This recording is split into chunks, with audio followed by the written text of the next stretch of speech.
అని చెప్పేసి మొత్తం బ్లూటూత్తో నడుస్తుంది. అది Bluetooth car. First Bluetooth call వేసేసి దానిపైన ఫైర్ ఫైటర్నే పెట్టిస్తాం.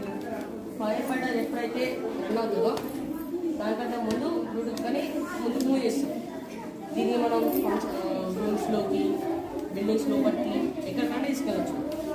దీన్ని మనం పైపు పంపు పట్టుకోవడం అంటే ఏం లేదు, ఆటోమేటిక్ అది వెళ్ళిపోతుంది. కెమెరా ఉంటుంది, డిస్ప్లే చూపిస్తుంది, యాప్లో ఉంటుంది. ఈ యాప్ మేము నాకు 3 days ఉంటుంది. ఇక్కడ నుంచి అన్న దాన్ని ఆపరేట్ చేయవచ్చు. ఇదండి నేను ఒక్కసారి చూడండి, ఒక ఆటోమేటిక్ కార్ చూడండి. Automatic fire engine.